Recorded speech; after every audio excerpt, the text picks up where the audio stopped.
വിവിധ രാജ്യങ്ങൾ സഹകരിച്ച് താഴ്ന്ന ഭൗമ ഭ്രമണപഥത്തിൽ സ്ഥാപിച്ചിട്ടുള്ള ഈ ഭീമാകാരമായ പരീക്ഷണശാല ബഹിരാകാശത്ത് മനുഷ്യന്റെ നിലനിൽപ്പിന്റെയും ശാസ്ത്രീയ മുന്നേറ്റത്തിന്റെയും പ്രതീകമായി നിലകൊള്ളുന്നു. ഘട്ടം ഘട്ടമായി ഈ മൊഡ്യൂളുകളെല്ലാം കൂട്ടിച്ചേർത്താണ് ഇന്ന് കാണുന്ന ഈ വലിയ ബഹിരാകാശ നിലയം രൂപപ്പെട്ടത്. അന്നു മുതൽ ഇന്ന് വരെ വിവിധ രാജ്യങ്ങളിൽ നിന്നുള്ള ബഹിരാകാശ യാത്രികർ ISS-ൽ ഗവേഷണങ്ങൾ നടത്തുകയും ഭൂമിയുമായി നിരന്തര സമ്പർക്കം പുലർത്തിവരികയും ചെയ്യുന്നു. സുനിത വില്യംസിന്റെ യാത്രകൾ ISS-ലെ ജീവിതത്തെക്കുറിച്ചുള്ള പല കാര്യങ്ങളും നമുക്ക് തുറന്നു കാട്ടിത്തരുന്നു. ഗുരുത്വാകർഷണമില്ലാത്തതിനാൽ യാത്രികർക്ക് ISS-നുള്ളിൽ സ്വതന്ത്രമായി ഒഴുകി നടക്കാൻ കഴിയും. എന്നാൽ സാങ്കേതിക തകരാറുകൾ കാരണം ഇവരുടെ മടക്കം 9 മാസത്തോളം വൈകി. അന്താരാഷ്ട്ര ബഹിരാകാശ നിലയം എന്നത് മനുഷ്യരാശിയുടെ ബഹിരാകാശ ഗവേഷണത്തിലെ ഒരു നാഴികക്കല്ലാണ്. വിവിധ രാജ്യങ്ങൾ സഹകരിച്ച് താഴ്ന്ന ഭൗമ ഭ്രമണപഥത്തിൽ സ്ഥാപിച്ചിട്ടുള്ള ഈ ഭീമാകാരമായ പരീക്ഷണശാല ബഹിരാകാശത്ത് മനുഷ്യന്റെ നിലനിൽപ്പിന്റെയും ശാസ്ത്രീയ മുന്നേറ്റത്തിന്റെയും പ്രതീകമായി നിലകൊള്ളുന്നു. ISS-ന്റെ ചരിത്രം 1980-കളിൽ അമേരിക്കയുടെ ഫ്രീഡം ബഹിരാകാശ നിലയം എന്ന ആശയത്തിൽ നിന്നാണ് ആരംഭിക്കുന്നത്. എന്നാൽ ശീതയുദ്ധത്തിന്റെ അന്ത്യവും സാമ്പത്തിക പരിമിതികളും കാരണം ഈ പദ്ധതി പിന്നീട് റഷ്യയുടെ മിർ 2 ബഹിരാകാശ നിലയവുമായി ലയിച്ചു. അങ്ങനെ 1993-ൽ അന്താരാഷ്ട്ര ബഹിരാകാശ നിലയം എന്ന ആശയം യാഥാർത്ഥ്യമായി. ഈ ബൃഹത്തായ സംരംഭത്തിൽ പങ്കുചേർന്ന പ്രധാന രാജ്യങ്ങളായിരുന്നു America, Russia, Canada, Japan, European ബഹിരാകാശ ഏജൻസി എന്നിവർ. ഓരോ രാജ്യവും ISS-ന്റെ വിവിധ ഘടകങ്ങൾ രൂപകൽപ്പന ചെയ്യുകയും നിർമ്മിക്കുകയും വിക്ഷേപിക്കുകയും ചെയ്തു.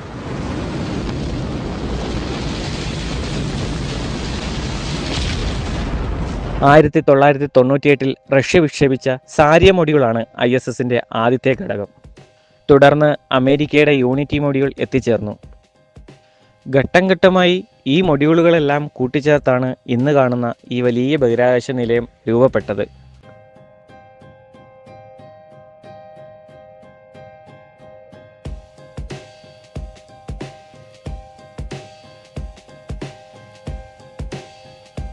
നവംബർ 2000 മുതലാണ് ISS-ൽ സ്ഥിരമായ മനുഷ്യവാസം ആരംഭിച്ചത്. എക്സ്പെഡിഷൻ 1 എന്ന ദൗത്യത്തിൽ യൂറി ഗിറ്റ്സെൻകോ, വില്യം ഷെപ്പേർഡ്, സെർജി ക്രിക്കാലേവ് എന്നീ 3 ബഹിരാകാശ യാത്രികരാണ് ആദ്യമായി ISS-ൽ താമസമാക്കിയത്. അന്നു മുതൽ ഇന്നുവരെ വിവിധ രാജ്യങ്ങളിൽ നിന്നുള്ള ബഹിരാകാശ യാത്രികർ ISS-ൽ ഗവേഷണങ്ങൾ നടത്തുകയും ഭൂമിയുമായി നിരന്തര സമ്പർക്കം പുലർത്തിവരികയും ചെയ്യുന്നു.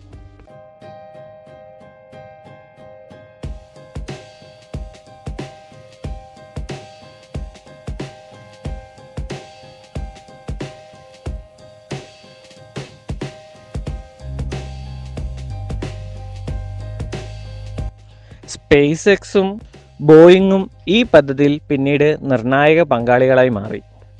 വാണിജ്യ ക്രൂ പ്രോഗ്രാമിൻ്റെ ഭാഗമായി ബഹിരാകാശ യാത്രികരെ ISS-ലേക്ക് കൊണ്ടുപോകുന്നതിനും തിരികെ കൊണ്ടുവരുന്നതിനും ഈ കമ്പനികൾക്ക് നാസ കരാർ നൽകി. 2020-ൽ സ്പേസ് എക്സിൻ്റെ ക്രൂ ഡ്രാഗൺ ബഹിരാകാശ പേടകം ആദ്യമായി ബഹിരാകാശ യാത്രികരുമായി ISS-ൽ എത്തിച്ചേർന്നു. ബോയിങ്ങിൻ്റെ സ്റ്റാർലൈനർ പേടകത്തിൻ്റെ ആദ്യത്തെ ക്രൂ ടെസ്റ്റ് ഫ്ലൈറ്റ് 2024 ജൂണിലായിരുന്നു.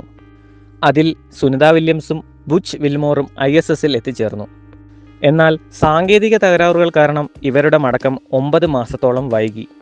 ഒടുവിൽ 2025 മാർച്ച് 18-ന് സ്പേസ് എക്സിൻ്റെ ക്രൂ ഡ്രാഗൺ പേടകത്തിലാണ് അവർ ഭൂമിയിലേക്ക് തിരിച്ചെത്തിയത്. സുനിത വില്യംസിൻ്റെ യാത്രകൾ ISS-ലെ ജീവിതത്തെക്കുറിച്ചുള്ള പല കാര്യങ്ങളും നമുക്ക് തുറന്നു കാട്ടിത്തരുന്നു. ബഹിരാകാശ നിലയത്തിലെ താമസം ഭൂമിയിലെ ജീവിതത്തിൽ നിന്ന് വളരെ വ്യത്യസ്തമാണ്. ഗുരുത്വാകർഷണമില്ലാത്തതിനാൽ യാത്രികർക്ക് ISS-നുള്ളിൽ സ്വതന്ത്രമായി ഒഴുകി നടക്കാൻ കഴിയും. ഉറങ്ങുന്നതിന് ഓരോ യാത്രികനും ചെറിയ സ്ലീപ്പിംഗ് കമ്പാർട്ട്മെൻറ്റുകളും സ്ലീപ്പിംഗ് ബാഗുകളും നൽകിയിട്ടുണ്ട്. നിലയം പ്രവർത്തിക്കുന്നതിൻ്റെ ശബ്ദവും വെളിച്ചവും കാരണം പലപ്പോഴും ഇവർക്ക് ഐ മാസ്കുകളും ഇയർ പ്ലഗുകളും ഉപയോഗിക്കേണ്ടതായി വരും. അവരുടെ ദിനചര്യകൾ കൃത്യമായി ചിട്ടപ്പെടുത്തിയവയാണ്. ദിവസത്തിൽ 16 മണിക്കൂർ വരെ അവർ ജോലി ചെയ്യുകയും ശാസ്ത്രീയ പരീക്ഷണങ്ങൾ നടത്തുകയും സ്റ്റേഷൻ്റെ അറ്റകുറ്റപ്പണികൾ നോക്കുകയും ചെയ്യുന്നു.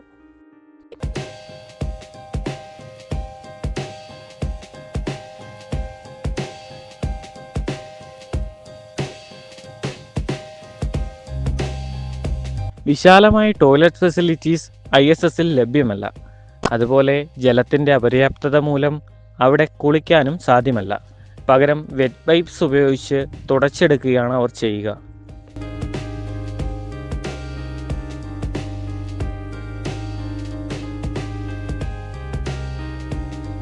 ബഹിരാകാശത്ത് പേശികളുടെയും അസ്ഥികളുടെയും ബലം ക്ഷയിക്കുന്നത് തടയാൻ ദിവസവും 2 മണിക്കൂറെങ്കിലും വ്യായാമം ചെയ്യേണ്ടത് അത്യാവശ്യമാണ്. ഇതിനായി ട്രെഡ്മില്ലുകൾ, സ്റ്റേഷനറി ബൈക്കുകൾ, റെസിസ്റ്റൻസ് എക്സസൈസ് ഉപകരണങ്ങൾ എന്നിവ ISS-ൽ ലഭ്യമാണ്.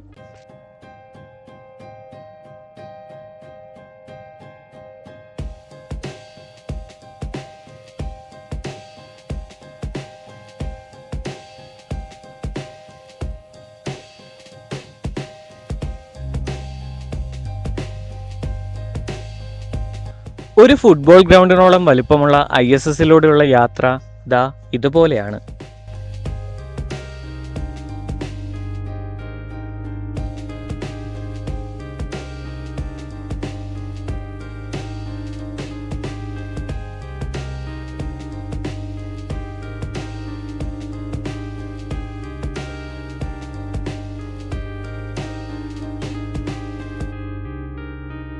ISSൽ നിന്ന് ഭൂമിയുടെ കാഴ്ച അതിമനോഹരമാണ്.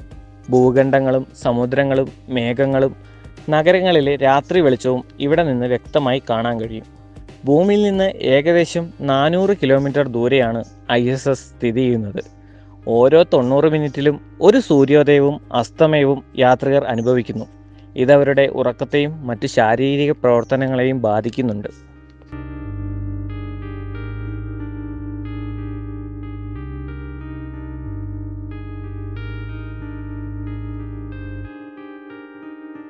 അന്താരാഷ്ട്ര ബഹിരാകാശ നിലയത്തിലെ യാത്രികരുടെ ഭക്ഷണം ഭൂമിയിലെ സാധാരണ ഭക്ഷണത്തിൽ നിന്ന് വളരെ വ്യത്യസ്തമാണ്. ഗുരുത്വാകർഷണം ഇല്ലാത്ത അവസ്ഥയിൽ ഭക്ഷണം കഴിക്കുന്നതിനും സംഭരിക്കുന്നതിനും പ്രത്യേക രീതികളും സാങ്കേതിക വിദ്യകളും ആവശ്യമാണ്. പ്രധാനമായും 4 തരത്തിലുള്ള ഭക്ഷണങ്ങളാണ് ISSൽ ലഭിക്കുന്നത്. അതിലൊന്നാണ് ഡീഹൈഡ്രേറ്റഡ് ഫുഡ്. ഭക്ഷണത്തിലെ ജലാംശം പൂർണ്ണമായും നീക്കം ചെയ്ത തരത്തിലുള്ള ഭക്ഷണമാണ് ഇവ. അതിനാൽ തന്നെ ഇത് ഭക്ഷണത്തിൻ്റെ ഭാരം കുറയ്ക്കുകയും കേടുകൂടാതെ ദീർഘകാലം സൂക്ഷിക്കാൻ സഹായിക്കുകയും ചെയ്യുന്നു. ISSലെത്തിയ ശേഷം യാത്രികർ ഈ ഭക്ഷണത്തിൽ ഒരു പ്രത്യേക ഉപകരണം ഉപയോഗിച്ച് ചൂടുവെള്ളം ചേർത്ത് പുനരുജ്ജീവിപ്പിക്കുന്നു. അടുത്തതാണ് തെർമോസ്റ്റെബിലൈസ്ഡ് ഫുഡ്. ഈ ഭക്ഷണം പ്രത്യേക പാത്രങ്ങളിലോ പൗച്ചുകളിലോ അടച്ച് ഉയർന്ന താപനിലയിൽ ചൂടാക്കി സൂക്ഷിക്കുന്നു. ഇത് ഭക്ഷണത്തിലെ ബാക്ടീരിയകളെ നശിപ്പിക്കുകയും കേടുകൂടാതെ ദീർഘകാലം നിലനിൽക്കാൻ സഹായിക്കുകയും ചെയ്യുന്നു. ട്യൂണ, പച്ചക്കറികൾ, പഴങ്ങൾ, ചിലതരം ഇറച്ചി വിഭവങ്ങൾ എന്നിവ ഈ രീതിയിൽ ലഭ്യമാണ്. ഇവ നേരിട്ട് കഴിക്കാം, അല്ലെങ്കിൽ ചെറുതായി ചൂടാക്കിയും ഉപയോഗിക്കാം. അടുത്ത കാറ്റഗറിയാണ് ഇൻ്റർമീഡിയറ്റ് മോയ്സ്ചർ ഫുഡ്. ഈ ഭക്ഷണത്തിൽ കുറഞ്ഞ അളവിൽ ജലാംശം നിലനിർത്തുന്നു. ഇത് കേടുപാടുകൾ വരാതെ സൂക്ഷിക്കാൻ സഹായിക്കുന്നു. ഉണങ്ങിയ പഴങ്ങൾ, ചിലതരം മധുരപലഹാരങ്ങൾ എന്നിവ ഈ വിഭാഗത്തിൽ പെടുന്നു. ഇവയ്ക്ക് അധികം തയ്യാറെടുപ്പുകൾ ആവശ്യമില്ലാതെ തന്നെ കഴിക്കാൻ സാധിക്കും.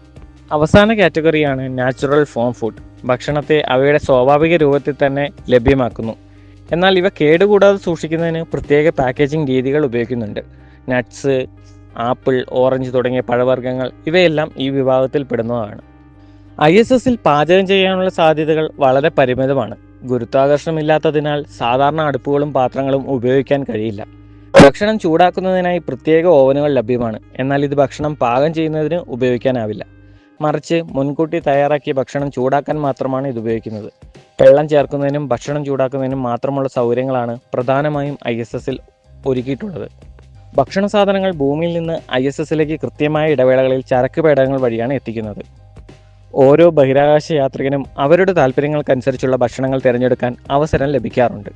ദൗത്യം തുടങ്ങുന്നതിന് മാസങ്ങൾക്ക് മുൻപേ യാത്രികരുടെ ഭക്ഷണക്രമം തയ്യാറാക്കുകയും അത് ഭൂമിയിൽ നിന്ന് ISSലേക്ക് അയക്കുകയും ചെയ്യുന്നു. സുനിത വില്യംസിൻ്റെ ദീർഘകാലത്തെ താമസം മുൻകൂട്ടി ആസൂത്രണം ചെയ്തതായിരുന്നു. അവരുടെയും മറ്റ് യാത്രികരുടെയും ആവശ്യത്തിനുള്ള ഭക്ഷണം ISSൽ മതിയായ അളവിൽ സംഭരിച്ചിരുന്നു. യാത്ര 10 ദിവസത്തേക്ക് മാത്രമാണ് ആദ്യം കരുതിയതെങ്കിലും ദൗത്യം നീണ്ടുപോയ സാഹചര്യത്തിലും അവർക്ക് ആവശ്യമായ ഭക്ഷണം ലഭ്യമായിരുന്നു ISSൽ. ഓരോ യാത്രികനും ദിവസവും ഏകദേശം 1.7 കിലോഗ്രാം ഭക്ഷണം എന്ന തോതിലാണ് വിതരണം ചെയ്യുന്നത്. ISSലെ ഭക്ഷണത്തിൻ്റെ പ്രധാന ലക്ഷ്യങ്ങൾ യാത്രികരുടെ പോഷകാവശ്യങ്ങൾ നിറവേറ്റുക, അവർക്ക് ഊർജ്ജം നൽകുക, കൂടാതെ അവരുടെ മാനസികാവസ്ഥ മെച്ചപ്പെടുത്തുക എന്നിവയാണ്. വൈവിധ്യമാർന്ന ഭക്ഷണങ്ങൾ ലഭ്യമാക്കാൻ ശ്രമിക്കാറുണ്ടെങ്കിലും ഭൂമിയെപ്പോലെ പുതിയതും രുചികരവുമായ ഭക്ഷണം എപ്പോഴും ലഭ്യമല്ല എന്നതും ഒരു യാഥാർത്ഥ്യമാണ്. എങ്കിലും ബഹിരാകാശ യാത്രികർക്ക് ഈ പരിമിതികളുമായി പൊരുത്തപ്പെടുകയും ലഭ്യമായ ഭക്ഷണം ആസ്വദിക്കുകയും ചെയ്യാൻ കഴിയുന്നു. ISSലെ പ്രധാന വെല്ലുവിളികളിൽ ഒന്നാണ് ജലത്തിൻ്റെ ലഭ്യത. അവിടെ ഒരു അത്യാധുനിക ജല പുനരുപയോഗ സംവിധാനം പ്രവർത്തിക്കുന്നുണ്ട്. യാത്രികരുടെ മൂത്രം, വിയർപ്പ്, എയർ കണ്ടൻസേഷൻ എന്നിവയിൽ നിന്നുള്ള ജലം ശുദ്ധീകരിച്ച് കുടിവെള്ളമായും മറ്റ് ആവശ്യങ്ങൾക്കും അവിടെ ഉപയോഗിക്കുന്നു. ജലം എത്ര അമൂല്യമാണെന്ന് തിരിച്ചറിയുന്ന നിമിഷങ്ങൾ അല്ലേ? ഭൂമിയിൽ തിരിച്ചെത്തിയ ശേഷം സുനിത വില്യംസിന് കഴിക്കാൻ ആഗ്രഹമുണ്ടായിരുന്നത് ഒരു ഗ്രിൽ ചീസ് സാൻഡ്വിച്ച് ആയിരുന്നു. തൻ്റെ സസ്യാഹാരിയായ പിതാവിനെ ഓർമ്മിപ്പിക്കുന്ന ഒരു ലളിതമായ ഭക്ഷണം കഴിക്കാനാണ് അവർ ആദ്യം ആഗ്രഹിച്ചതെന്ന് അവർ വെളിപ്പെടുത്തി. അന്താരാഷ്ട്ര ബഹിരാകാശ നിലയം ബഹിരാകാശ ഗവേഷണ രംഗത്തെ ഒരു അത്ഭുത പ്രതിഭാസമാണ്. വിവിധ രാജ്യങ്ങളുടെ കൂട്ടായ പരിശ്രമത്തിലൂടെ യാഥാർത്ഥ്യമായ ഈ പദ്ധതി ബഹിരാകാശത്ത് മനുഷ്യൻ്റെ നിലനിൽപ്പിനും പുതിയ ശാസ്ത്രീയ കണ്ടെത്തലുകൾക്കും വഴിയൊരുക്കി. എന്നാൽ 2030 ഇൻഫ്രാസ്ട്രക്ചറുകളുടെ കാലപ്പഴക്കവും ഉയർന്ന മെയിൻ്റനൻസ് കോസ്റ്റ് മൂലം ISS ഡീകമ്മീഷൻ ചെയ്യുകയാണ്. അതിനുശേഷം പ്രധാനമായും ഉണ്ടാകുന്ന സ്പേസ് സ്റ്റേഷൻ ചൈനയുടെ ടിയാങ്കോങ് സ്പേസ് സ്റ്റേഷൻ മാത്രമായിരിക്കും. 2035 ഭാരതീയ അന്തരിക്ഷ സ്റ്റേഷൻ അഥവാ BIS എന്ന പേരിൽ സ്വന്തമായൊരു സ്പേസ് സ്റ്റേഷൻ എന്ന ലക്ഷ്യത്തിലേക്ക് ഇന്ത്യയും അടുക്കുകയാണ്. 2028 അതിൻ്റെ ആദ്യ മൊഡ്യൂളായ BIS-1 വിക്ഷേപിക്കാനൊരുങ്ങുകയാണ് നമ്മുടെ ഇന്ത്യ. മനുഷ്യ നിലനിൽപ്പിനും ശാസ്ത്രീയ കണ്ടെത്തലുകൾക്കും വഴിയൊരുക്കുന്ന ഈയൊരു ലക്ഷ്യത്തിലേക്ക് വിജയകരമായി എത്തിച്ചേരാൻ നമ്മുടെ രാജ്യത്തിനും സാധിക്കട്ടെ. Thanks for watching.